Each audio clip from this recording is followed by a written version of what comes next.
أعوذ بالله من الشيطان الرجيم.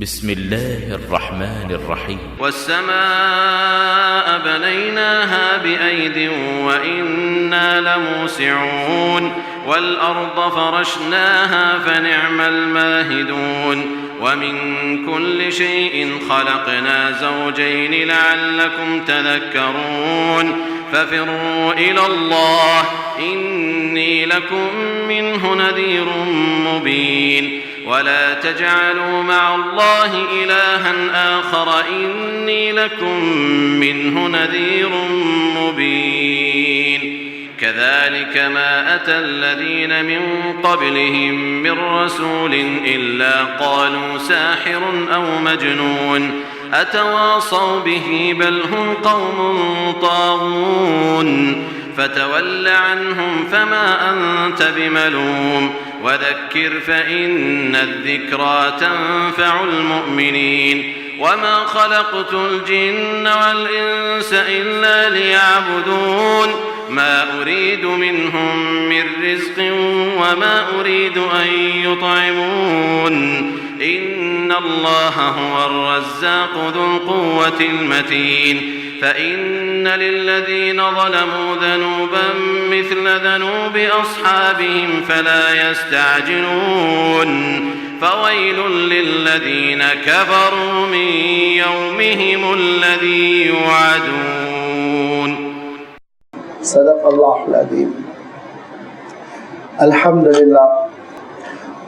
لله رب العالمين والصلاة والسلام على سيد المرسلين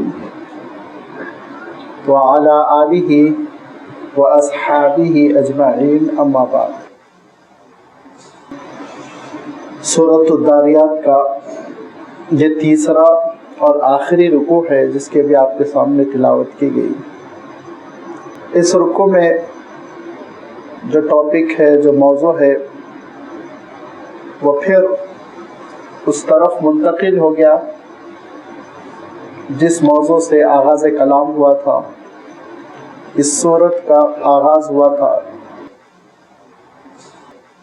شروعات میں آپ کی خدمت میں یہ بات رکھی گئی تھی کہ مکہ مکرمہ میں اللہ کے رسول صلی اللہ علیہ وسلم پر یہ آیتیں اس وقت نازل ہوئی تھی جس وقت آپ صلی اللہ علیہ وسلم کی مخالفتیں روز بروز بڑھتی جا رہی تھی اور مکے کے مخالفین، مکے کے مشرکین کا عالم یہ تھا کہ وہ یہ سمجھ رہے تھے کہ ہم پر کنٹرول کرنے والا کوئی نہیں، ہم جو مخالفتیں کر رہے ہیں اس پر کسی سزا کے مستحق نہیں. ایک شان بے نیازی تھی، اپنے آپ کو بڑے سورما سمجھ رہے تھے، سردار سمجھ رہے تھے، حالات کو اپنے موافق پا رہے تھے. اللہ تعالیٰ نے اس صورت میں اس بات کا اشارہ فرمایا کہ یہ دراصل مہلتیں ہیں جو اللہ تعالیٰ کی جانب سے ملی ہوئی ہیں، چھوٹ ہے جو چند دنوں کی ہے، لیکن جب اللہ تعالیٰ کی پکڑ آئے گی تو اس کے لیے اللہ تعالیٰ کوئی نیا لشکر، نئی فوج اور ایسے نئے فرشتے جو سزا دینے ہی کے لیے پیدا کیے گئے ہیں ان کو نہیں بھیجے گا. بہت ممکن ہے کہ وہ پانی کے ذریعے سے تم کو سزا دے، بہت ممکن ہے وہ دھوپ گرمی کے ذریعے سے تم کو سزا دے، بہت ممکن ہے وہ زمین کو زلزلے کے ذریعے سے ہلا دے، بہت ممکن ہے وہ ان ہواؤں سے تم کو سزا دے جو ہوائیں تمہارے لیے بہت کارآمد ہے، بڑی مفید ہے. لہذا فرمایا والذاریات ذروا کہ وہ ہوائیں جس کا عالم یہ ہے کہ ہر چیز کو بکھیر دیتی ہیں، وہ ہوائیں جو بادلوں کو لاد کر لاتی ہیں، وہ ہوائیں جو آسانی کے ساتھ چلتی ہیں، وہ ہوائیں جو اللہ تعالیٰ کے فیصلوں کو نافذ کرتی ہیں، سب اس بات کی شاہد ہے، اس بات کی گواہ ہے کہ تم سے جو وعدہ کیا جا رہا ہے، تم کو جو دھمکی دی جا رہی ہے کہ رسول کی مخالفت تم کو مہنگی پڑے گی، مصیبت آ جائے گی، وہ دراصل سچ ہے، وعدہ وہ ایک حقیقت ہے۔ اور پھر ہوا بھی یہی کہ حضور اکرم صلی اللہ علیہ وسلم کی انہوں نے مخالفت کی، مکہ مکرمہ میں انہوں نے جینا دوبھر کر دیا، ساری بدتمیزیاں انہوں نے کی، مار پیٹ، تجارت کا بائیکاٹ، ستانا، گالی گلوچ، کون سی مخالفت تھی جو انہوں نے نہیں کی، لیکن مسلمانوں نے برداشت کی۔ پھر اللہ کے رسول صلی اللہ علیہ وسلم نے مسلمانوں کو اجازت دی کہ وہ حبشہ کی جانب ہجرت کر جائے، جہاں پہ کہ ایک عیسائی بادشاہ تھے، بڑے انصاف پسند تھے، نیک دل تھے۔ اس عادل بادشاہ سے امید تھی کہ وہ مسلمانوں کا سپورٹ کریں گے، اور ہوا بھی وہی، انہوں نے بہت سپورٹ کیا۔ بڑی تفصیل ہے، بخاری شریف میں پورا واقعہ آتا ہے کہ مسلمانوں کی پہلی ہجرت کیسی ہوئی، پھر دوسری ہجرت بھی اسی ملک کی جانب ہوئی جس کو ہم آج ایتھوپیا کہتے ہیں، اور وہاں جو شہنشاہ تھے، عیسائی شہنشاہ و نجاشی، انہوں نے نہ صرف یہ کہ پہل مسلمانوں کا سپورٹ کیا، بلکہ بعد میں اسلام بھی قبول کیا اور اسلام پر وفات ہوئی۔ لہذا یہ پہلی ہجرت تھی جو مسلمانوں کی تھی، اور اللہ کے رسول صلی اللہ علیہ وسلم نے نہیں کی تھی۔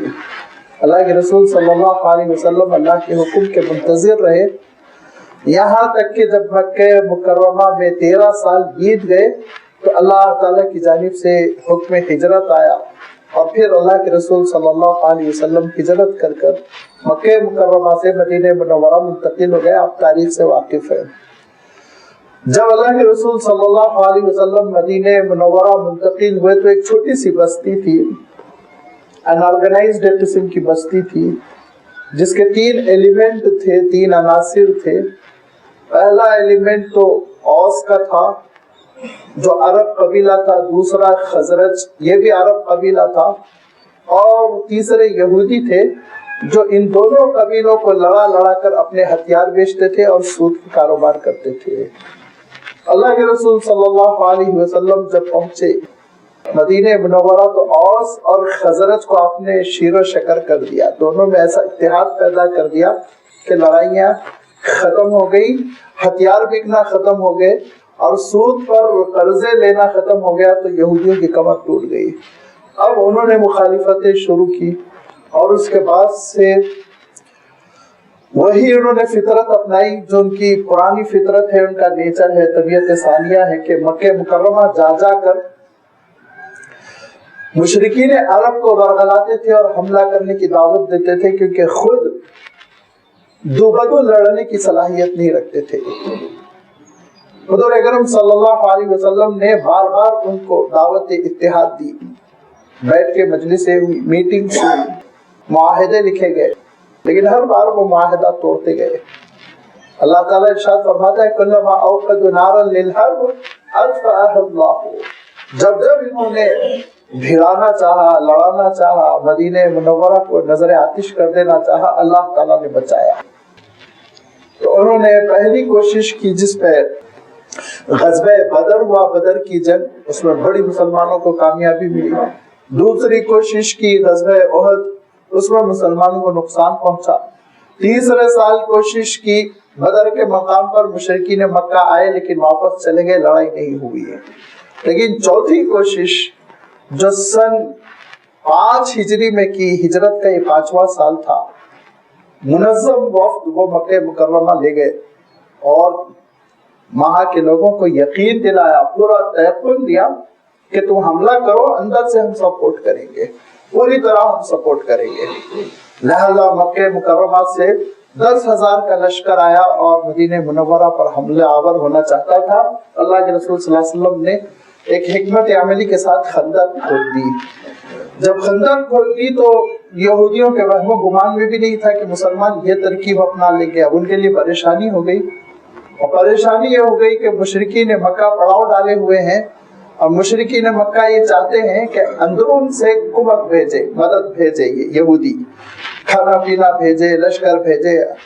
اور یہودیوں کا عالم یہ ہے کہ یہ پریشان ہے کہ اگر مسلمانوں کو فتح ہوگی تو ہم کو پیٹ دیں گے، اور اگر مشرکین کو فتح ہو گئی تو پھر لازمی بات ہے وہ بھی ہم کو پیٹ دیں گے کہ تم اندر رہتے ہوئے ہماری مدد نہیں کی. لہٰذا وہ قلعوں میں بند ہو گئے، اپنے قلعوں میں بند ہو گئے، اور اپنے قلعوں میں بند ہو کر نہ ادھر سے تعلق نہ ادھر سے تعلق. اس میں ہوا یہ کہ پھر مشرکین مکہ کو بے اطمینانی کی کیفیت محسوس ہوئی، اور انہوں نے اپنی بے اطمینانی دور کرنے کے لیے قلعوں میں اپنے نمائندوں کو بھیجا، اپنے سفیروں کو بھیجا کہ بات کرو اور اتحاد کی شکل نکالو. اور ایسا لگ رہا ہے یہ ہماری سپورٹ نہیں کریں گے، لہذا ان سے یہ کہو کہ چند سرداروں کو ہمارے حوالے کیا جائے، وہ ہمارے پاس آئے، ہمارے ساتھ مل کر لشکر کا ساتھ دے دے، لڑائی کریں. اور ادھر یہودیوں میں یہ افواہ پھیل گئی کہ ہمارے سرداروں کو لے جا کر مشرکین مکہ قتل کر دینا چاہتے ہیں، قریش کے لوگ کاٹ دینا چاہتے ہیں. لہذا اس غلط فہمی کی وجہ سے انہوں نے کسی سردار کو نہیں بھیجا، کسی نمائندے کو نہیں بھیجا. اب یہاں پر میدان میں مکے کے لوگ پڑاؤ ڈالے ہوئے ہیں اور روزانہ کوشش کرتے ہیں کسی طرح ان کے گھوڑے مدینہ منورہ میں داخل ہو جائیں. لیکن خندق خاصی چوڑی تھی، اور اس کے دوسرے جانب حضور اکرم صلی اللہ علیہ وسلم نے تیر اندازوں کو بٹھا رکھا تھا. جو بھی گھوڑا بھاگتا ہوا کودنے کی کوشش کرتا اور پھلانگ کر مدینہ منورہ میں داخل ہونے کی کوشش کرتا، اس پر تیر انداز تیر چلاتے، اور لازمی بات ہے یا تو وہ کٹ کے گر جاتے یا پھر وہ پلٹ کے بھاگ جاتے. اسی طرح ایک بڑی مدت گزر گئی، اور مدت گزرنے کے بعد پھر وہی ہوا اللہ تعالیٰ کا فیصلہ. یہ اللہ تعالیٰ کا فیصلہ آ گیا جس کے بارے میں تذکرہ کرنا چاہ رہا تھا کہ ہوائیں چلنے لگی. عجیب و غریب ہوائیں تھی جو مسلمانوں کے لیے معاون بن رہی تھی، اور خندق پار دشمن کے لیے، مکے کے لوگوں کے لیے مصیبت بن رہی تھی. ان کے خیمے اکھڑ رہے تھے، ان کی ہانڈیاں الٹ رہی تھی، ان کے جانور بدک رہے تھے، ان کے دلوں میں گھبراہٹ پیدا ہو رہی تھی. یہاں تک کہ قافلے کے سردار ابو سفیان نے اعلان کیا کہ اب میدان میں رکنا ہمارے لیے مشکل ہے، لہذا میں تو چلا مکے کی جانب، تم لوگ اپنا اپنا فیصلہ کرو. بھگایا اپنے اونٹ کو، تو اتنی جلدی میں یہ فیصلہ کیا کہ اونٹ کا جو پیر بندھا ہوا تھا کیلے سے وہ بھی کھولنے کی فرصت نہیں ملی، ادھر بھی زہر نہیں گیا. اس کو کھولے بغیر اونٹ کو مار مار کے بھگانا شروع کیا. جب سردار بھاگا تو پھر سارا لشکر بھاگتا چلا گیا، اور انہوں نے پلٹ کر پھر خبر نہیں لی کہ مدینہ منورہ میں کیا ہو رہا ہے کیا نہیں ہو رہا ہے. مکہ مکرمہ جا کر انہوں نے سانس لی. حضور اکرم صلی اللہ علیہ وسلم نے فرمایا یہ آخری چڑھائی ہے، یہ آخری حملہ ہے اے مسلمانوں جو تم پر کیا گیا، اب ان کی ہمت نہیں ہوگی آ سکیں گے. آپ صلی اللہ علیہ وسلم نے کھلی پیشن گوئی کی اور یہ ارشاد فرمایا کہ نصرت بالصبا واہلکت العاد بالدبر، کہ ہوائیں تھی جس کی وجہ سے قوم عاد ہلاک کر دی گئی، ہوائیں ہیں جس کی وجہ سے میری مدد کر دی گئی. یہ ہوائیں ہیں جو اللہ کے فیصلے لے کر آتی ہیں، بگڑتی ہے تو سائیکلون بن جاتی ہے، بگڑتی ہے تو آندھی اور طوفان میں تبدیل ہو جاتی ہے. اور اگر یہ سنبھل کر چلتی ہے فالجاریات یسرا، جس کو اللہ تعالیٰ نے ارشاد فرمایا نرمی کے ساتھ، آسانی کے ساتھ، تو ہمارے اور آپ کے لیے سانس کا پیغام بنتی ہے، زندگی کا پیغام بنتی ہے، راحت کا پیغام بنتی ہے، مانسون لے کر آتی ہے، بادل لے کر آتی ہے. اللہ تعالیٰ کو نیا لشکر پیدا کرنے کی ضرورت نہیں. میری اور آپ کی جو ضروریات ہے انہی ضروریات میں سے اللہ تعالیٰ کسی سے سزا دینے پر قادر ہے. یہ ہے اس کی قدرت. اور اس کی دلیل میں اس نے پھر حضرت ہود علیہ السلام کا واقعہ بیان کیا کہ قوم عاد پر کیسی آندھی چلی، وہ کیسے ختم ہو گئے. حضرت موسیٰ علیہ السلام کا واقعہ بیان کیا کہ فرعون کے لیے ہوائیں کیسی جان لیوا ثابت ہوئی، سمندر میں ڈبو کر چھوڑا، اور حضرت موسیٰ علیہ السلام کے لیے کیسی مددگار ثابت ہوئی، سمندر میں راستہ بنتا چلا گیا، جس کی تفصیل گزشتہ اتوار گزر چکی ہے. حضرت لوط علیہ السلام کی قوم کا تذکرہ فرمایا کہ یہی ہوائیں حضرت لوط علیہ السلام کی قوم پر چلی، اٹھا کے پلٹ کر پھینکتی تھی، پتھروں کی بارش ہوتی تھی، اور وہ قوم پوری کی پوری تباہ اور تہس نہس کر دی گئی. پھر اللہ تعالیٰ نے اشاروں میں اور دو قوموں کا بھی تذکرہ فرما دیا، ایک حضرت صالح علیہ السلام کی قوم قوم سمود اور دوسرے حضرت نوح علیہ السلام کی قوم۔ ان 5 قوموں کا تذکرہ کرتے ہوئے اللہ تعالیٰ نے اس بات کی جانب اشارہ کر دیا کہ دیکھو اللہ کی سزا سے ڈرو، اس کے فیصلوں سے ڈرو، اس کے فیصلے نافذ ہو کر رہے تھے، ہواؤں کے ذریعے سے، پانی کے ذریعے سے، زلزلے کے ذریعے سے، چیخ چنگاڑ کے ذریعے سے، کسی بھی ذریعے سے وہ تمہاری پکڑ پر قادر ہے، لہذا تمہارے دل میں اس پروردگار کی پکڑ کا خوف رہنا چاہیے۔ اور پھر اس کے بعد سے اللہ تعالیٰ یہ ارشاد فرماتا ہے کہ اس کی قدرت کا تم اندازہ لگاؤ، جب تم اس کی قدرت کا اندازہ لگا لو گے تو پھر تم کو احساس ہو جائے گا، تمہارے اندر یہ ایمان پیدا ہو جائے گا، یقین پیدا ہو جائے گا کہ اللہ کی شان کیسی ہے، اس کے فیصلے کیسے ہوتے ہیں۔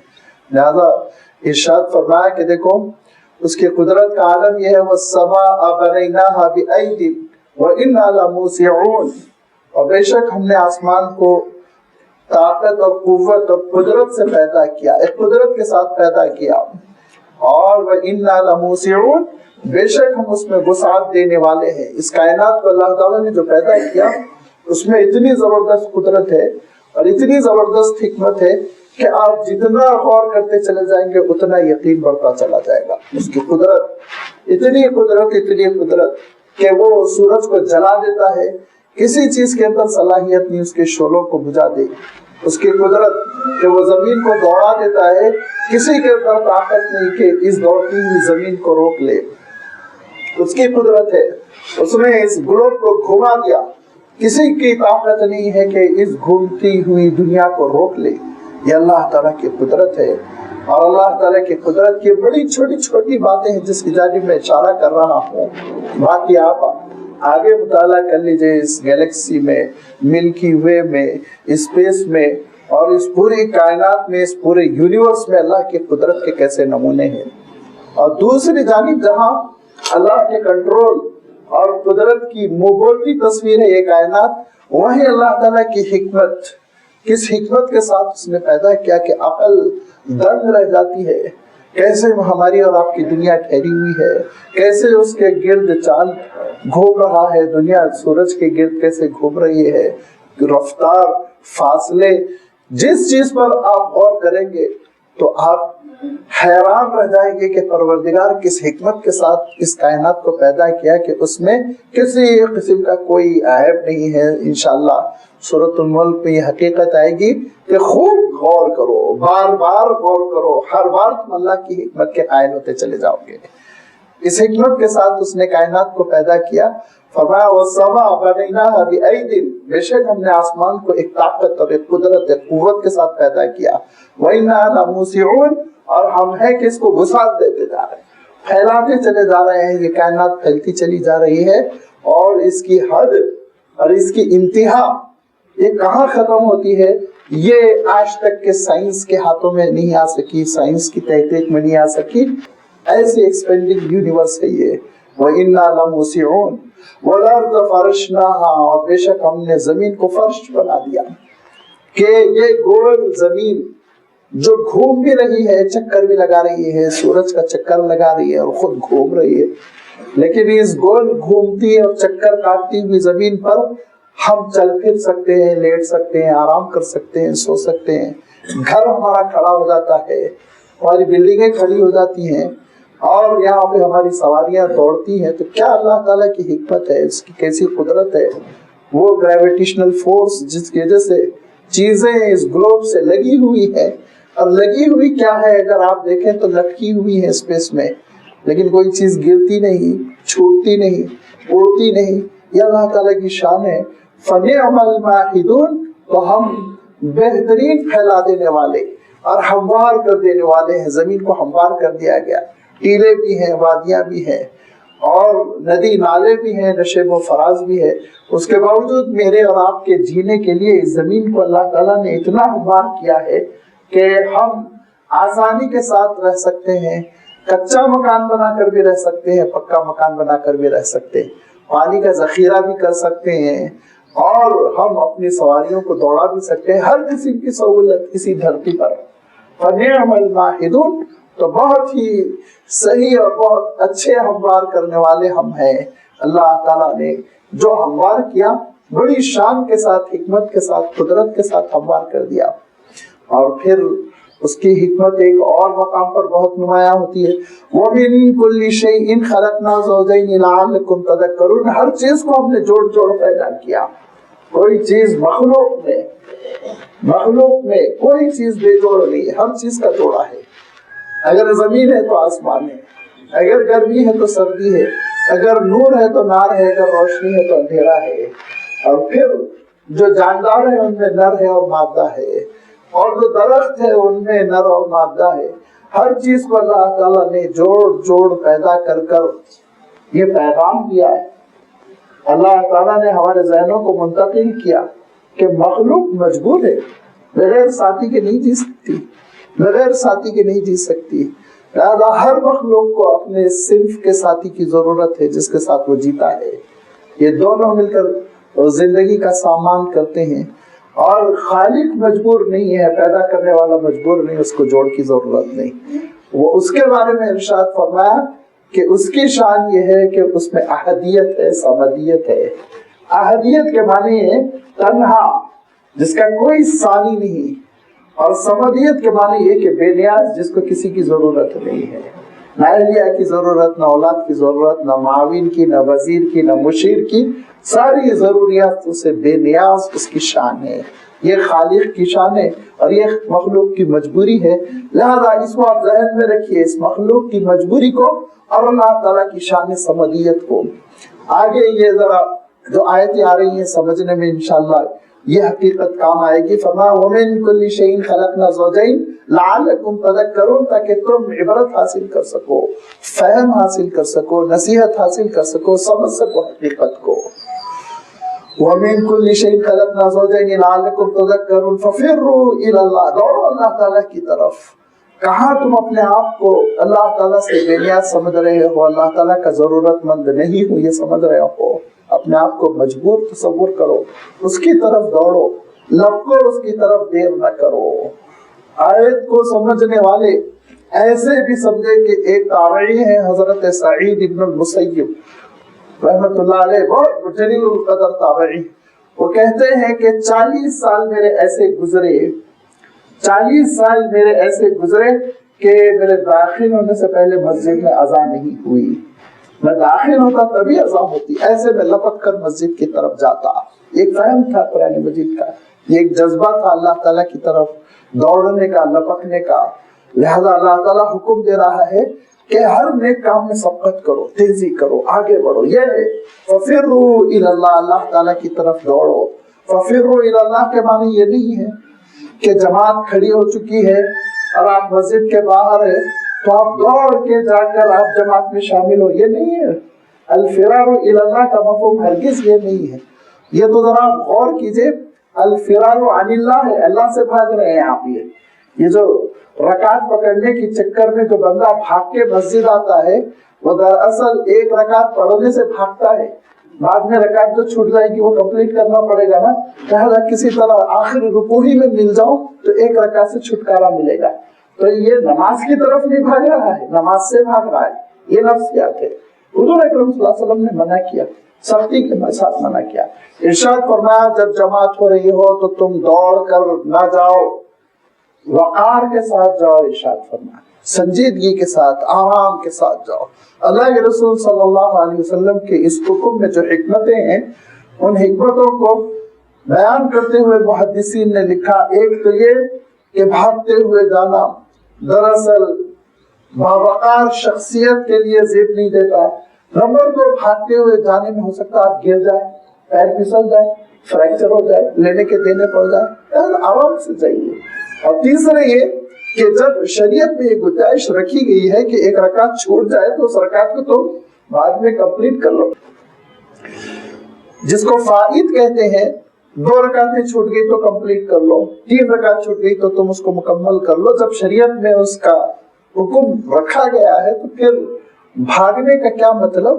آرام سے جاؤ نماز کے لیے، سنجیدگی سے جاؤ. تو یہ فَفِرُّوا إِلَى اللَّهِ کے معنی یہ نہیں ہے کہ جب جماعت ہو رہی ہو تو بھاگ کر جائے. اور بعض لوگوں کو یہ بھی دیکھا ہم نے، بھاگتے بھاگتے ہی وہ حالت رکوع میں چلے جاتے ہیں. تو ان کی نماز نہیں ہوتی، وہ رکعت ویلڈ نہیں ہوگی. یاد رکھیے قیام کا کچھ حصہ بہرحال ملنا چاہیے، قیام کا کچھ حصہ ملے گا، پھر آپ رکوع میں جائیں گے، تب جا کے آپ کی وہ رکعت مانی جائے گی. دوڑتے ہوئے رکوع میں تیسری چوتھی سب سے آگے رکوع میں دوڑتے ہوئے آ کے مل گئے تو اس سے تھوڑی نماز ہو جائے گی. لہٰذا آرام سے ہم پہنچے، آرام سے کھڑے ہو کر تکبیر تحریمہ پورے آرام سے کہہ کر پھر اس کے بعد تھوڑا سا قیام کرتے ہوئے رکوع میں جائے، اور رکوع امام کے ساتھ مل گئے تو پھر آپ کو وہ رکعت مل گئی. اور اس کے بعد سے اگر اور چھوٹی ہوئی ہے تو وہ کمپلیٹ کیجئے، نہیں چھوٹی ہوئی ہے تو آپ کی نماز مکمل ہو گئی. فَفِرُّوا إِلَى اللَّهِ، اللہ تعالیٰ کی طرف دوڑو. اس کا مفہوم یہ ہے ہر نیکی کے کام میں جلدی کرو، اذان کے ساتھ مسجد پہنچو، زکوٰۃ کا فریضہ جیسے ہی عائد ہو جائے ادا کر دو، ڈیلے کر کے نہ رکھو. حج جیسے ہی فرض ہو جائے ڈیلے کر کے نہ رکھو، اس کو فوراً ادا کر لو. نیکیوں کا جہاں جہاں نیکیوں کا مسئلہ ہے وہاں نیکی کرنے میں سبقت لے جاؤ. اور یہ سبقت لے جانے والوں کا عالم یہ ہوگا، اللہ تعالیٰ ارشاد فرماتا ہے سابقون کہ سبقت کر جانے والے لوگوں کا حساب کتاب رہے گا، حساب کتاب ہوتا رہے گا، وہ جنت میں داخل ہو چکے ہوں گے، وہ جنت میں داخل ہو چکے ہوں گے. لہذا وہ ایک سبقت لے جانا، جلدی کرنا، ڈیلے نہ کرنا، ٹالنے کی عادت نہ ہونا عبادتوں کو، نیکیوں کو. یہ ہے فَفِرُّوا إِلَى اللَّهِ، لپکو اللہ کی طرف دوڑو. إِنِّي لَكُمْ مِنْهُ نَذِيرٌ مُبِينٌ، میں اللہ کے رسول صلی اللہ علیہ وسلم کا حکم ہو رہا ہے کہ آپ کہیں میں تمہارے لیے کھلا ہوا ڈرانے والا ہوں، آگاہ کرنے والا ہوں. ایسی آگہی ہے میری جس میں کنفیوژن نہیں ہے، جس میں بات نہ سمجھ میں آنے والی ہو، یہ کیفیت نہیں ہے. بہت وضاحت کے ساتھ میں کہہ رہا ہوں. یہ دنیا ہے، یہ آخرت ہے. دنیا میں یہ کرو، آخرت میں کامیابی ایسے ملے گی، 2-2-4 کی طرح وضاحت کے ساتھ.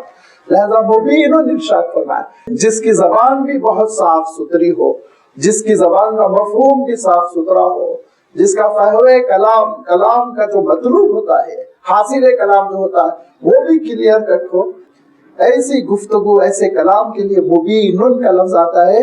انی لکم منہ، بے شک میں تمہارے لیے اس کی جانب سے یعنی اللہ کی جانب سے نذیر، آگاہ کر دینے والا ہوں. مبین، بہت ہی وضاحت کے ساتھ، جس میں کوئی کنفیوژن باقی نہیں، جس میں مفہوم میں ابہام باقی نہیں، بڑی وضاحت کے ساتھ میں تم کو دعوت دے رہا ہوں.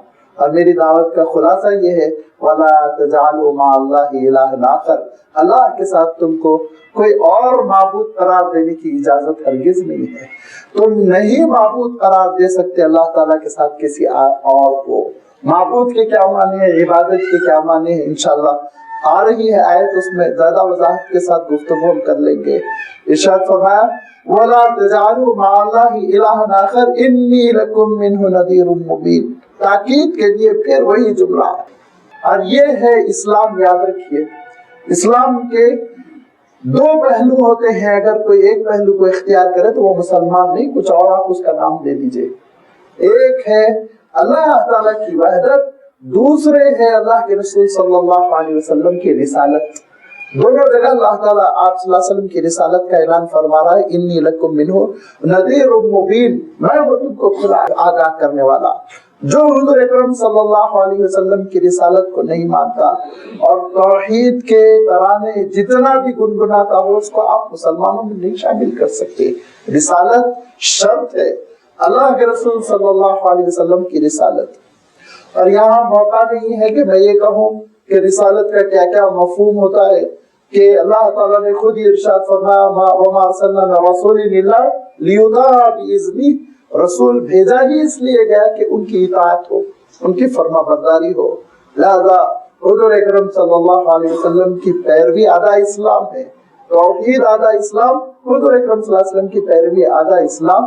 اب اگر کوئی تیشا چلاتا ہے رسالت کے اس مفہوم پر، احادیث کے کانسیپٹ پر، تو وہ صاحب کچھ ہوں گے، مسلمان نہیں ہو سکتے.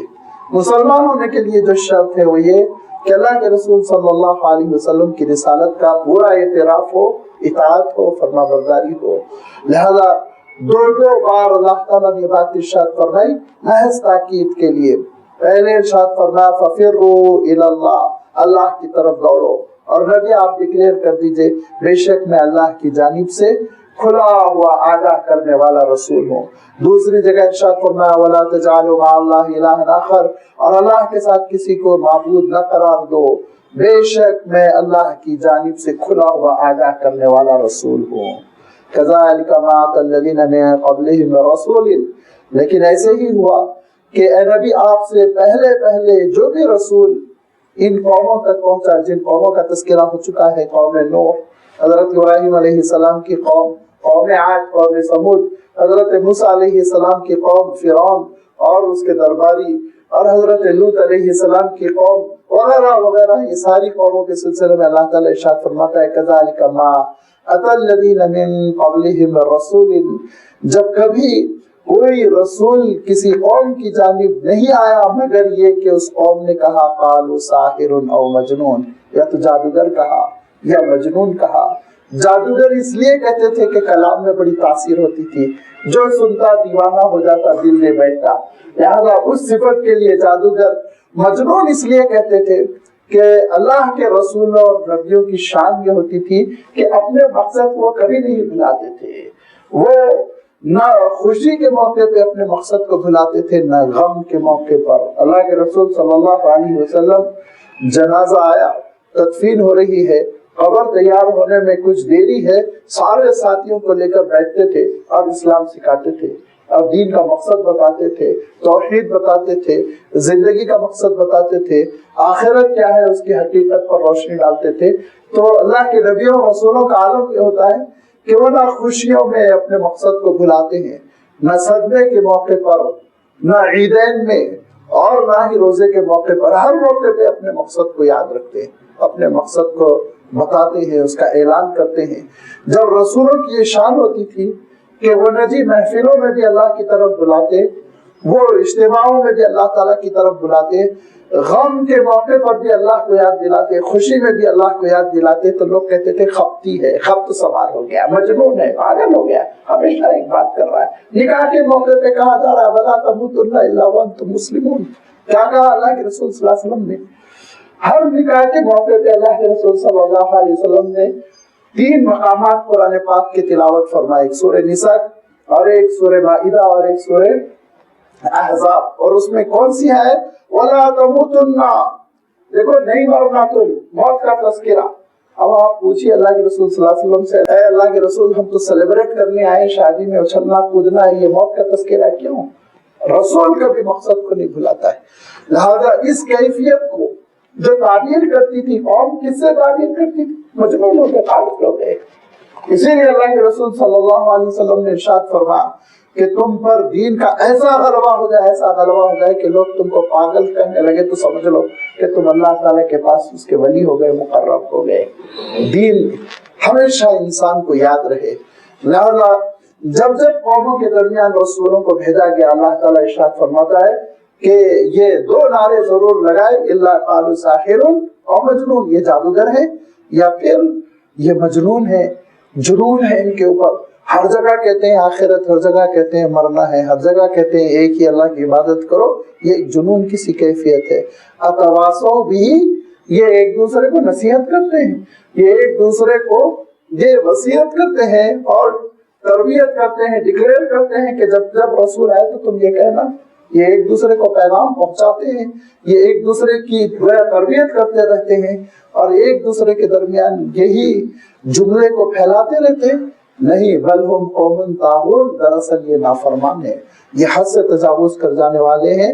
لہذا ایسے نافرمانوں، حد سے تجاوز کر جانے والوں اور ایسے باغیوں سے اے اللہ کے رسول فتول عنہم، آپ منہ پھیر لیجئے، منہ پھیر لیجئے، آپ کو مایوس ہونے کی ضرورت نہیں، ان کو اللہ تعالیٰ دیکھ لے گا. فما انت بملوم، دعوت کا حق ادا کر دینے کے بعد اب آپ کی کوئی ذمہ داری باقی نہیں رہ جاتی، آپ پہ کوئی الزام نہیں آئے گا.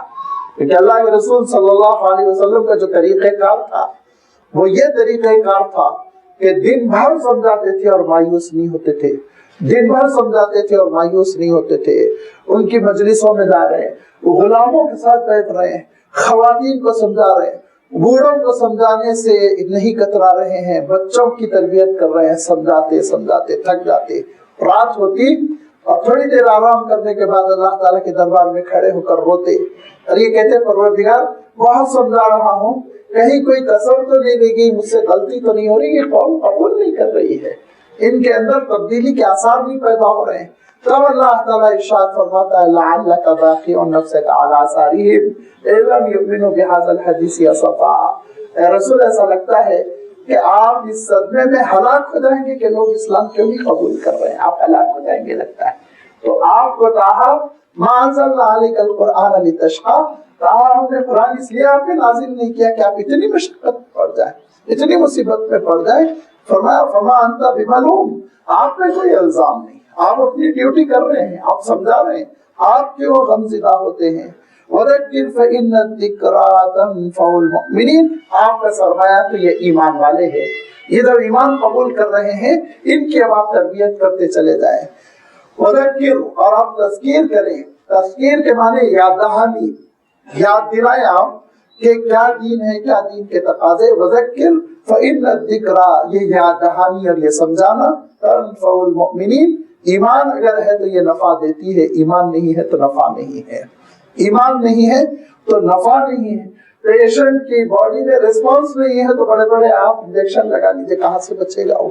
تو جب ایمان رہے گا، رونق رہے گی ایمان کی، تب اللہ کے رسول صلی اللہ علیہ وسلم کی نصیحت کام آئے گی، تب اللہ کی کتاب کام آئے گی۔ اسی لیے ارشاد فرمانا ھدی للمتقین، تمہارے دل میں اگر خوف خدا نہیں ہے تو قرآن مجید سے تم کو فائدہ نہیں ہوگا۔ سب سے پہلے تقویٰ پیدا کرو، خوف خدا پیدا کرو، اس کی جانب لوٹنے کا احساس پیدا کرو، پھر اللہ تعالیٰ کا کلام تاثیر کرے گا۔ فرمایا کہ دیکھیے آپ ذکر کرتے رہیے، تذکیر کا فریضہ انجام دیتے رہیے، یہ تذکیر، یہ سمجھانا، یہ نصیحت اور یہ یاد دہانی اہل ایمان کو ضرور فائدہ پہنچائے گی۔ اور پھر یہ ہے سورت کا خلاصہ، بلکہ یہ ہے قرآن مجید کا خلاصہ، وَمَا خَلَقْتُ الْجِنَّ وَالْإِنسَ إِلَّا لِيَعْبُدُونَ، ہم نے پیدا ہی نہیں کیا جنوں کو اور انسانوں کو مگر یہ کہ وہ ہماری عبادت کریں۔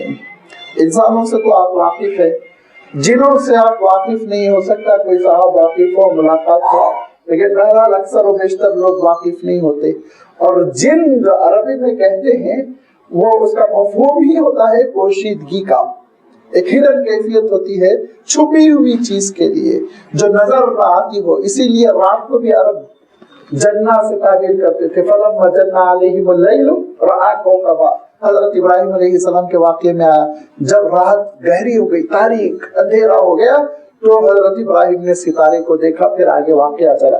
وہاں آپ دیکھیں گے جنہ علیہ اللیل کا لفظ آیا، تو جن جیم نون نون، اس میں ایک پوشیدگی کا مفہوم ہوتا ہے۔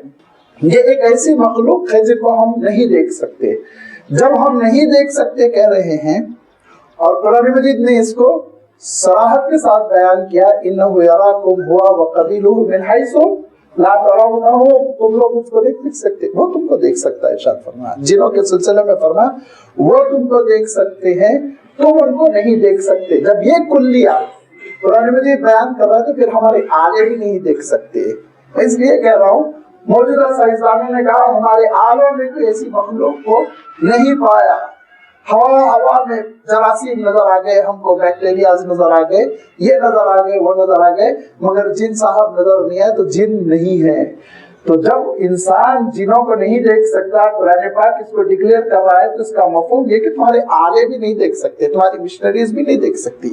وہ ایک مخفی قسم کی مخلوق ہے جن کے بارے میں اللہ تعالیٰ نے قرآن مجید میں، اللہ کے رسول صلی اللہ علیہ وسلم نے اپنی احادیث میں صاف ارشاد فرمایا کہ ان کو آگ سے پیدا کیا گیا ہے، اور حضرت انسان کو مٹی سے، فرشتوں کو نور سے۔ یہ تین الگ الگ مخلوق ہے کہ فرشتے نور کے بنے ہوئے ہیں، اور جن نار کے بنے ہوئے ہیں، آگ کے، اور انسان مٹی کا بنا ہوا ہے، اسی لیے مٹی میں بہت آسانی سے مل بھی جاتا ہے۔ تو فرمایا وما خلقت الجن، ایک مخلوق ہے۔ سورۃ الاحقاف میں انشاءاللہ تذکرہ آئے گا، پھر سورۃ الجن مستقل ایک سورت ہے، اس میں بھی تذکرہ آئے گا، تو اس میں بہت سی چیزوں کا تذکرہ انشاءاللہ آئے گا، علماء کا کیا کانسیپٹ ہے کہ یہ کیسی مخلوق ہے، اور حضور اکرم صلی اللہ علیہ وسلم نے کیا بات ارشاد فرمائی۔ حضور اکرم صلی اللہ علیہ وسلم سے جو ملاقاتیں ہوئی جنوں سے، جن میں 2 ملاقاتوں کا تذکرہ خود قرآن مجید میں ہے اور جن کو صحابہ بھی بیان کرتے ہیں. ایک ملاقات تو اللہ کے رسول صلی اللہ علیہ وسلم مینا کے میدان میں مکہ مکرمہ ہی کے زمانے میں، ہجرت نہیں ہوئی تھی، اس سے پہلے ہی آپ صلی اللہ علیہ وسلم مینا کے میدان میں کہیں رات میں غائب ہو گئے. صحابہ پریشان ہو گئے، کہیں ایسا تو نہ ہو دشمن آپ کو کچھ نقصان پہنچا دیا ہو. بہت ہی پریشان رہے صحابہ.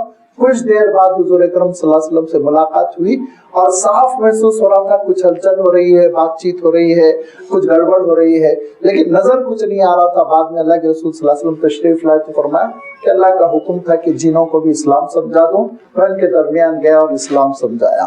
اور دوسرا واقعہ خود مکہ مکرمہ میں آیا جس کا تذکرہ سورۃ الجن میں ہے کہ اللہ کے رسول صلی اللہ علیہ وسلم نماز پڑھ رہے تھے، تلاوت فرما رہے تھے، آواز بلند تھی، اس کو جنوں نے سنا، ان کے قدم ٹھٹک گئے، وہ حضور کی خدمت میں حاضر ہو گئے اور پھر انہوں نے اسلام سنا اور داعی بن کر اپنے قبیلے کی طرف لوٹ کر گئے. اور وہاں آپ جانتے ہیں ایک مسجد جن بھی بنی ہوئی ہے. تو یہ ایسے واقعات سیرت میں بہت مشہور ہیں. ان کی تفصیل انشاءاللہ سورۃ الاحقاف، سورۃ الجن کے موقع پہ آپ کی خدمت میں رکھ دوں گا. یہ ایک حقیقت ہے کہ یہ ایک مخلوق ہے جس کا قرآن پاک اعلان کرتا ہے، لیکن یہ ہم کو نظر نہیں آتی. ان کے اندر صلاحیت ہے کہ کچھ ہم کو نقصان پہنچائے، لیکن وہ نقصان جو عام طور پر سمجھ میں آتا ہے، جو عام طور پر دعویٰ کیا جاتا ہے، سمجھ میں آتا ہے تو کہنا غلط ہے، جو دعویٰ کیا جاتا ہے جن چڑھ گیا جن چڑھ گیا، وہ دراصل زیادہ اسلام کا کانسیپٹ نہیں ہے. جن بھی نہیں چڑھتا، وہ دراصل لوگ بیمار رہتے ہیں، بیماری کو سمجھتے نہیں. لوگ صحیح ڈاکٹروں کے پاس نہیں جاتے، عاملوں کے پاس جاتے ہیں، عامل اچھی طرح لوٹ لیتا ہے، جن چڑھ گیا جن چڑھ گیا. ان کی یہ ڈیوٹی نہیں، ان کا یہ کام نہیں جنوں کا. ان کی اپنی دنیا ہے، نقصان پہنچا سکتا ہے. نقصان پہنچانے کے سلسلے میں قرآن مجید میں کہا گیا وسوسے ڈال سکتا ہے، بہکا سکتا ہے، بگاڑ سکتا ہے. پھر ان میں شریر ہوتے ہیں، ان میں شریف ہوتے ہیں، بڑی تفصیل ہے.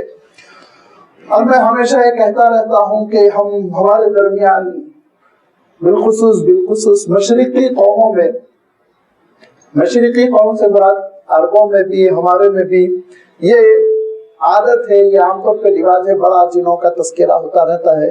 لیکن آپ حقیقت میں دیکھیے کسی کی بھی ملاقات جن سے نہیں ہوئی، کسی کی بھی نہیں ہوئی ملاقات. آج تک مجھے کوئی شخص نہیں ملا جس نے کہا ہو کہ ہاں میں جن کو دیکھا میری ملاقات ہوئی. سب کہتے ہیں میری نانی نے دیکھا، میری دادی نے دیکھا، روایت کرتے ہیں.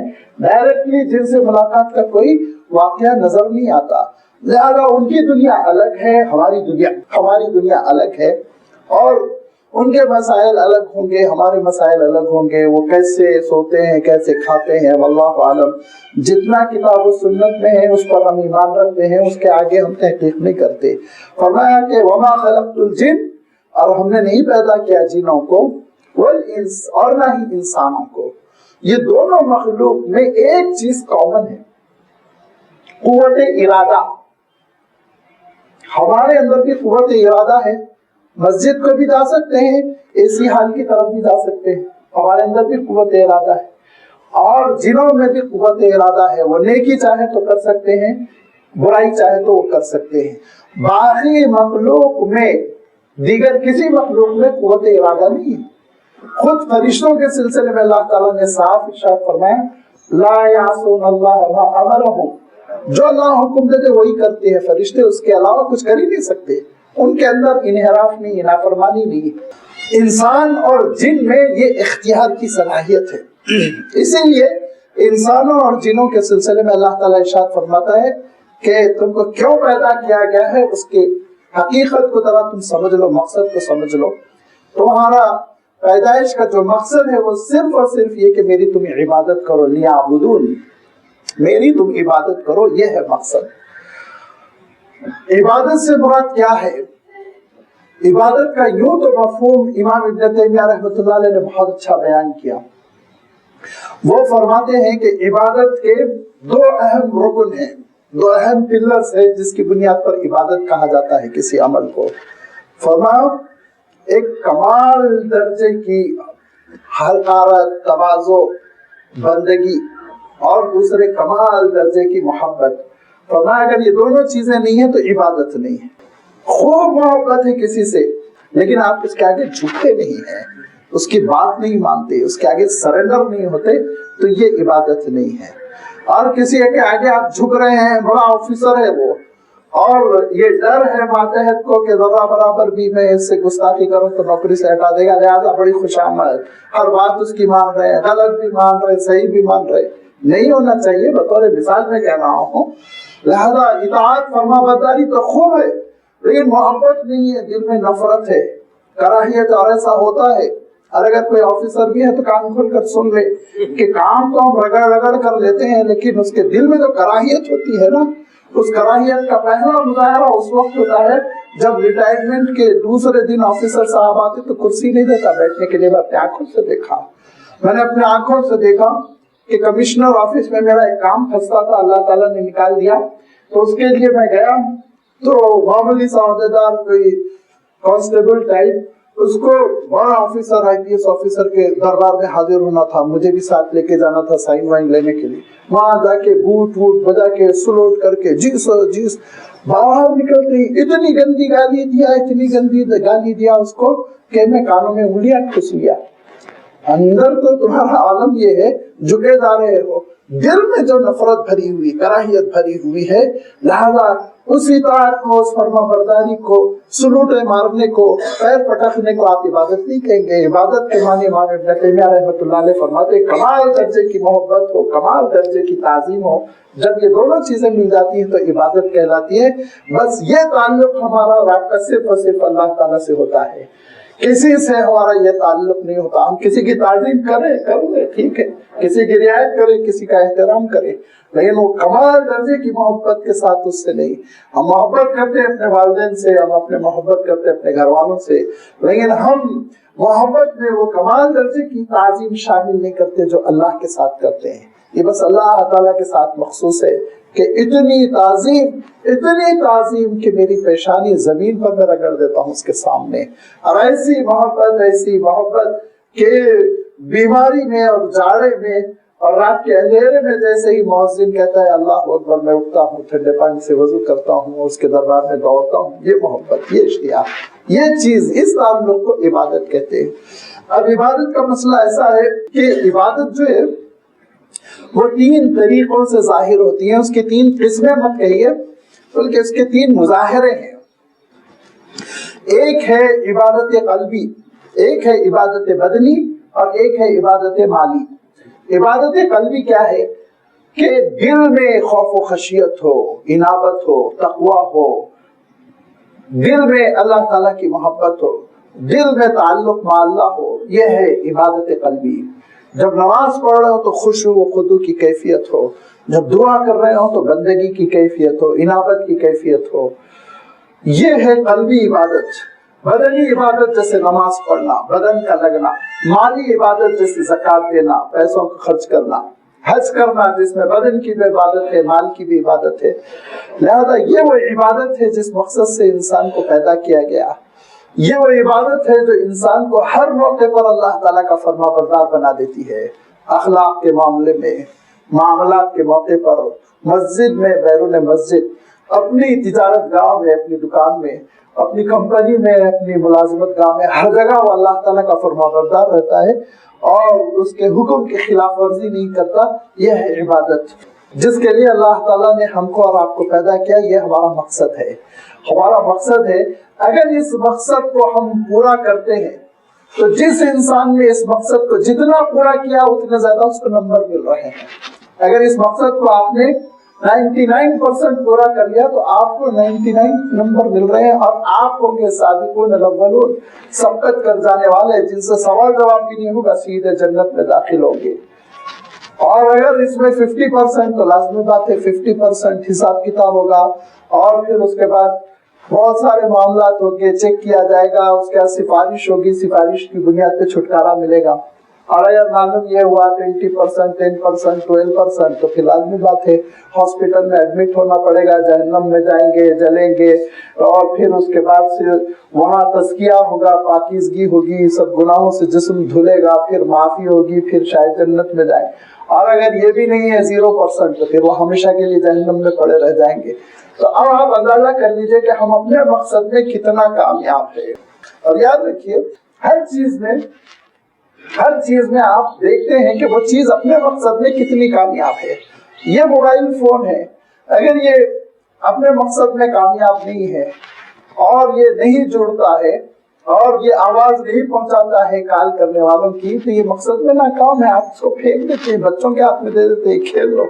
اور جب یہ اپنے مقصد میں پورا ہوتا ہے تو آپ اس کو 12,000 15,000 25,000 میں خرید. لہذا قیمت ہوتی ہے مقصد میں جب کامیاب ہوتی ہے چیز. نمک اگر نمکین نہیں تو وہ بے مقصد، شکر اگر میٹھی نہیں بے مقصد، لوہا اگر مضبوط نہیں بے مقصد، روئی اگر نرم نہیں بے مقصد، سیمنٹ اگر یہ پکڑ نہیں ہے تو بے مقصد، کچرے میں پھینکیں گے آپ. ہر چیز آپ اپنے مقصد میں اس کو تولیں گے. لہذا فرمایا کہ انسانوں کو بھی ان کے مقصد میں اگر تولا جائے گا تو وہ ہے بندگی. اور سب سے کامل بندگی اللہ کے نبیوں اور رسولوں میں ہوتی ہے. اسی لیے اللہ تعالیٰ نے اپنے نبیوں اور رسولوں کے جو اونچے مقامات کا تذکرہ کیا ہے، فضیلتوں والے مقامات کا تذکرہ کیا، تو وہ نبی رسول یہ سب الفاظ نہیں استعمال کیے، وہاں عبد کا لفظ استعمال کیا، عبد کا لفظ استعمال کیا. حضور اکرم صلی اللہ علیہ وسلم کی معراج کا تذکرہ کیا تو سبحان الذی اسری بعبدہ، بنبی ہی نہیں ہے، برسول ہی نہیں ہے، بمحمد نہیں ہے، بلکہ بعبدہ. عبدیت میں، بندگی میں یہ کامل ہے، اور بندگی میں کامل ہونے کی وجہ سے اللہ تعالیٰ نے معراج جیسا سفر کروایا. لہذا بندگی یہ ہے انسانوں کی تخلیق کا مقصد، اور اگر یہ مقصد انسان کے اندر نہیں ہے تو انسان کی کوئی حیثیت نہیں. اللہ تعالیٰ خود قرآن مجید میں فرماتا ہے یہ انسان کچرے کی مانند ہے جس کچرے کو ایک جگہ جمع کر کر پھر آگ لگا دی جاتی ہے. ارشاد فرمایا کیا کیا جاتا ہے، کچرا بہت زیادہ ہو گیا تو دیکھیے صفائی والے ایک جگہ ڈھیر لگا دیتے ہیں، کاڑی جل کے ختم ہو جاتا ہے. ارشاد فرمایا ایسے ہی ہم اس کچرے کو جمع کریں گے اور جہنم میں جھونک دیں گے، اس کی کوئی حیثیت ہماری نگاہوں میں نہیں. اور اگر مقصد میں کامیاب ہے تو پھر اللہ تعالیٰ کے پاس اتنا عزیز اور ایسا محبوب کہ ساری نعمتوں سے اللہ تعالیٰ انشاءاللہ مالا مال کرے گا. یہ مقصد. اب آپ ذرا غور کریے اس کائنات پر، آپ غور کیجئے. یہ آپ ایک منطقی انداز میں، ایک لاجک میں آپ غور کیجئے کہ اس کائنات میں آپ دیکھیے سورج کو دیکھیے، وہ جل رہا ہے، اس کے جلنے کی وجہ سے سمندر کا پانی بھاپ بن رہا ہے، بادل بن کر ہم پہ برس رہا ہے. ہم کو فائدہ ہو رہا ہے کہ نہیں ہو رہا ہے؟ سورج کی روشنی کے کتنے فائدے ہیں میرے اور آپ کے لیے، آپ کاؤنٹ کر لیجئے. اور آپ کاؤنٹ کر لیجئے درختوں کے فائدے، آپ کاؤنٹ کر لیجئے مویشیوں کے فائدے. وہ بیچاروں کا عالم یہ ہے کہ اپنے بچوں کو دودھ نہیں پلا سکتے، ان کا دودھ چھین کے تو ہم پی لیتے ہیں،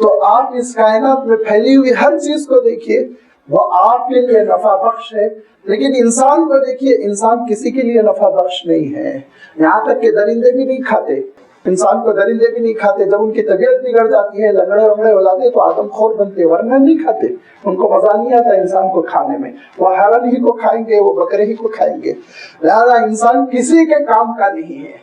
اگر انسان کارآمد ہے، اگر انسان کی حیثیت ہے، اگر انسان کسی صیغے میں لگتا ہے، کہیں جا کے وہ سیٹ ہوتا ہے، تو وہ ہے اللہ کی عبادت. بس یہ ہے اس کا مقصد. وہ اللہ کی عبادت کے لیے پیدا کیا گیا، اور اللہ کی عبادت کے لیے جب اللہ تعالیٰ نے اس مخلوق کو پیدا کیا تو پھر اس کے جو انتظامات کیے وہ سورۃ الانعام میں جا کر دیکھیں. غذا کے انتظامات، بارش کے انتظامات، زمین کے انتظامات، آسمان کے انتظامات، سارے انتظامات کر کے حضرت انسان کو بھیجا گیا. تو انسان کا عالم یہ ہوا اس نے اپنے مقصد ہی کو گوا دیا، مقصد کو بھول گیا. تو اب وہ کچرا ہوا کہ نہیں ہوا، ذرا آپ فیصلہ کیجئے. وما خلقت الجن والانس الا لیعبدون ما اريد منهم من رزق. ایسی عجیب و غریب بات ہے، اس حقیقت کو سمجھ لیں تو دنیا سے شرک مٹ جائے. اللہ تعالیٰ ارشاد فرماتا ہے تمہاری جانب سے ہم کو رزق مہیا کیا جائے، اس کی کوئی ضرورت نہیں. اس کے معنی جن کو رزق مہیا کیا جا رہا ہے وہ خدا بننے کی صلاحیت نہیں رکھتے. جن کو کھلایا پلایا جا رہا ہے، جن کو سپورٹ کیا جا رہا ہے، جن پہ نظر و نیاز ہے، جن کے لیے خرچے ہیں اور گورنمنٹ بنے ہوئے ہیں، اور عالم یہ ہے کہ اپنے مریدوں سے ایٹ رہے ہیں، اپنے چاہنے والوں سے، اپنے پیروکاروں سے ایٹ رہے ہیں، کھا رہے ہیں، پی رہے ہیں، تو ان کو تم خدا ہرگز نہ سمجھو. مخلوق ہے، ادنا ترین مخلوق ہے. خدا کی شان تو یہ ہے کہ وہ بے نیاز ہے. صمدیت کی کیفیت، جس سے میں نے کہا تھا کہ ہم اس حقیقت کو سمجھیں کہ مخلوق مجبور ہے، خالق صمد ہے. اللہ تعالیٰ کی سبقیت کسی چیز کی کوئی ضرورت نہیں.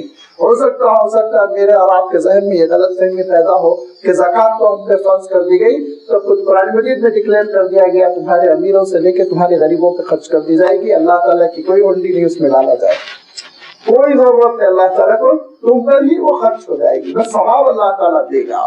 لہذا فرمایا ما اريد منهم من رزق وما اريد ان يطعمون, اور کہیں اللہ تعالیٰ کی نعوذ باللہ یہ خواہش نہیں ہوتی کہ اس کو کھلایا جائے, کھانے کے لیے پیش کیا جائے, اور بتوں کا عالم یہ ہے ان کے کھانے کے لیے پھل پیش کیے جائے. جھوٹے خداؤں کا عالم یہ ہے کہ ان کے کھانے کے لیے طرح طرح کے مختلف قسم کے ہوا اقسام کے کھانے لگائے جا رہے ہیں. ارشاد فرمایا وہ جھوٹے خدا ہیں, ان کو اپنی زندگی سے نکال کے پھینک دو, ایک پروردگار سے جڑ جاؤ. ان اللہ هو الرزاق, وہ تم کو رزق دے گا, وہ عطا کرے گا. ذو القوت المتین, بہت طاقتور ہے. ذو القوہ کو کافی تھا, متین بھی طاقتور کے مفہوم میں آتا ہے, ذو القوہ بھی طاقتور کے مفہوم میں آتا ہے. اس کے معنی یہ ہے کہ اللہ تعالیٰ دوہری طرح سے طاقتور ہے, اس کی طاقت میں کوئی نقص نہیں. فَإِنَّ لِلَّذِينَ ظَلَمُوا, اور اس دین کو چھوڑ کر جو پھرے جا رہے ہیں, ظلم کر رہے ہیں, ذنوبا مثل ذنوب اصحابہم, تو اسی طرح جس گناہوں کی اور شرک کی ڈگر پر لوگ چل چکے ہیں, ان کو جو سزا دی گئی اس سزا کا حصہ ان کو بھی ملے گا. ذنوب کہتے ہیں اصلاً تو ڈول کو, لیکن عربوں میں پانی کے ڈول کا ذرا الگ مسئلہ تھا. اب ہمارے نوجوان لڑکے تو ڈول کو بھی نہیں سمجھیں گے, لیکن ہم نے بچپن میں بہرحال دیکھا ہے کہ کنویں میں بالٹی ہوتی تھی جو ڈالی جاتی تھی, پانی بھرنے کے بعد اس کو کھینچتے تھے رسی سے, وہ ڈول ہوتا تھا. اور عربوں میں جو رواج تھا, اور یہاں بھی ہندوستان میں بھی کہیں کہیں یہ رواج ہوتا تھا کہ دو ڈول ہوا کرتے تھے, دو ڈول ہوتے تھے, ایک ادھر اور ایک ادھر. تو ایک جب آپ اوپر کھینچ لیتے تو دوسرا خود بخود آٹومیٹیکلی پانی میں جاتا, بھر جاتا, اور پھر آپ جب اس کو کھینچتے تو ادھر والا چلا جاتا. یہ رواج عربوں میں تھا. تو اس کے معنی یہ ہوتے تھے مجھے ایک ڈول مل رہا ہے, وہ سامنے والے کو ایک ڈول مل رہا ہے پانی. اس طرح سے پانی کی تقسیم ہوتی تھی. یہاں سے حصے کے مفہوم میں یہ لفظ استعمال کیا جانے لگا, اپنا اپنا حصہ. پانی کا چونکہ میرا حصہ وہ ہوتا تھا ڈول, اسی لیے پھر میرا حصہ, میرا جو حصہ ہے اس کے لیے لفظ ذنوب استعمال ہونے لگا. اب اللہ تعالیٰ ارشاد فرماتا ہے فَإِنَّ لِلَّذِينَ ظَلَمُوا ذَنُوبًا, جو شرک کر رہے ہیں ان کو ان کے گناہوں کا حصہ مل کر رہے گا, ان کو ان کی سزاؤں کا حصہ مل کر رہے گا. مثل ذنوب اصحابہم, جس طرح ان کے راستے پر چلنے والے ان کے ساتھیوں پچھلی قوموں کو سزا ملی ہے, ان کا سزا کا حصہ ملا. فلا یستعجلون, تو ان کو جلدی کرنے کی ضرورت نہیں. مکہ مکرمہ میں اللہ تعالیٰ نے کہہ دیا جلدی مت کرو, وقت آئے گا. اور وقت آیا, پھر وقت آیا. غزوہ بدر میں پہلا وقت آیا, غزوہ خندق میں دوسرا وقت آیا, فتح مکہ کے موقع پر تیسرا وقت آیا. ڈکلیئر ہو گیا کہ اب یہ رہنے کے قابل نہیں ہے حدود حرم میں. فویل للذین کفروا من یومہم الذی یوعدون, تباہی ہے انکار کرنے والے, کفر کرنے والوں کے لیے اس دن جس دن کی دھمکی دی جا رہی ہے, ڈرایا جا رہا ہے, خبر دی جا رہی ہے کہ یہ پہلا مرحلہ تو دنیا میں پیش آئے گا کہ تم ناکام ہو کر رہو گے. دوسرا مرحلہ آخرت میں پیش آئے گا جہاں پہ کہ تم کو جہنم میں جھونک دیا جائے گا. لہذا اس دن بڑی تباہی ہوگی, اور اس تباہی سے بچنے کے لیے تم کو اعتراف کرنا ہوگا, اور تمہارے اندر عبادت قلبی بھی پیدا ہو, عبادت بدنی بھی پیدا ہو, اور عبادت مالی بھی پیدا ہو. اپنے مقصد کو تم پالو تو پھر تم کامیاب ہو, اپنے مقصد کو بھلا دو تو تم بہت ناکام ہو. وآخر دعوانا الحمدللہ رب العالمین.